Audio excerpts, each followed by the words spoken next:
Friend, welcome to পাপা মা ব্লগে সবাইকে স্বাগত। তো আজকে আমি আইছি আমবাসা ইকো পার্কে ঘুরনের লেগা। তুমি তো বুঝতেই গেছো কেড়ে আইসি ঘুরনের লেগে আইসি।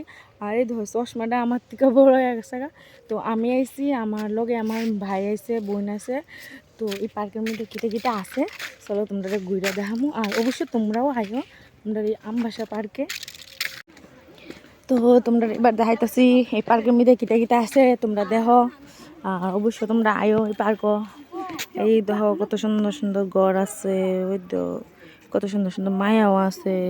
এরপরে ওই দেখো একটা হাতি দেখা যেতেছে ফটো উঠবার লেগে। ওই যে এরপরে লেখা আছে আই লাভ আমবাসা। তো ওই যে ঘর সামনে আরও কিছু আছে, বাঘ আছে কি আছে। আর এই যে সেলফি পয়েন্টটা বাইয়ার পিন দাঁড়াই দিছে ফটো উঠবার লেগে। আমি গেলে ফটো উঠবো, শুরু হইব ফটো তোলা। তো আমি আস্তে আস্তে যাইতেছি সিঁড়ি দিয়া। আর ওই যেদিকে সিঁড়ি জানি কিতা শুধু জঙ্গলের জঙ্গল। অনেকে যায় আবার অনেকেও যায় না। আর এই যে সেলফি পয়েন্টটা দেখো তোমরা।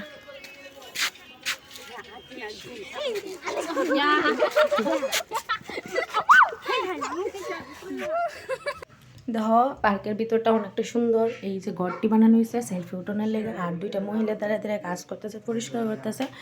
আর মানে কিতা কইতাম, জায়গাটা অনেকই সুন্দর। তোমরা যদি একবার আইও তে বুঝবা জায়গাটা কত সুন্দর। এই ধরলে হাসলো আই লাভ আমবাসা। তো এরপরে একটা সিমেন্ট দিয়ে সেটা একটা হাতি মানে বানানো হয়েছে, খুব সুন্দর লাগতেছে। তো তোমরা অবশ্যই আমবাসা আইলে একবার না একবার যাইও এই পার্কটাতে। মানে কিতা কইতাম, এত আরাম লাগে। আর শীতল ঠান্ডা আবহাওয়া, মানে বাতাস অনেকটাই সুন্দর। আর তোমার এই জায়গার ভিউটা দেখো অনেকটা সুন্দর। তো আমরা চট করে উঠতে গেছি গা ওই সিঁড়ি দেওয়া বাইয়া, উঠতে যেতেছি গা ফুসফুসে উঠে সেরা আবার নেমে গেছি গা ফুস করে। এই যে তারপর একটু একটু ধুলনা চলে লাইলাম এরপরের দিকে। এই যে তো তোমরা সবাই আইও, টাটা বাই বাই সবাই রে।